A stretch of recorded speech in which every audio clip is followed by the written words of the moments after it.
আসসালামু আলাইকুম। NF technology বিডির পক্ষ থেকে সবাইকে স্বাগত। দেখতে পাচ্ছেন একটি এইচপি ল্যাপটপ নিয়ে আসছি। এটার মডেল এলিট বুক 2570P। এটাতে আছে core i 5 third gen processor, 8 GB RAM, 500 GB hard drive. এটা ব্যাটারি ব্যাকআপ পাবেন 2.5 ঘন্টার মতো। এটার ডিসপ্লে সাইজ 12.5 ইঞ্চ। এটা হচ্ছে এটা সামনের সাইড, উপরের সাইড, এটা নিচের সাইড।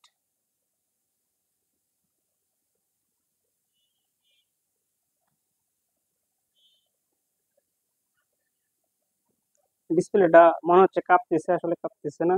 ক্যামেরার কারণে এরকম আসতেছে। ডিসপ্লে ঠিক আছে। এই ল্যাপটপ দিয়ে আপনি অফিস, এক্সেল, পাওয়ার পয়েন্ট এই কাজগুলো করতে পারবেন। এটা দিয়ে ইউটিউবিং, ফেসবুকিং করা যাবে, এটা দিয়ে গ্রাফিক ডিজাইন করা যাবে, ফ্রিল্যান্সিং করা যাবে। সাইজ ছোট আছে, ক্যারি করতেও সুবিধা হবে। ভালো লাগলে স্ক্রিনে দেখানো নম্বরে যোগাযোগ করবেন। এছাড়া আপনি আমাদের কাছে কম্পিউটার, ল্যাপটপ, মনিটর, কালার এবং লেজার প্রিন্টার পাওয়া যায় আমাদের কাছে। কম্পিউটার অ্যাক্সেসরিজ পাওয়া যায়। কারো লাগলে যোগাযোগ করবেন। এমন আরো ভিডিও পেতে আমাদের ইউটিউব চ্যানেলটি সাবস্ক্রাইব করে রাখতে পারেন, আমাদের ফেসবুক পেজটি ফলো দিয়ে রাখতে পারেন। এছাড়া লগ ইন করতে পারেন আমাদের ওয়েবসাইট এনএফ টেকনোলজি বিডিতে। সাথে থাকার জন্য ধন্যবাদ।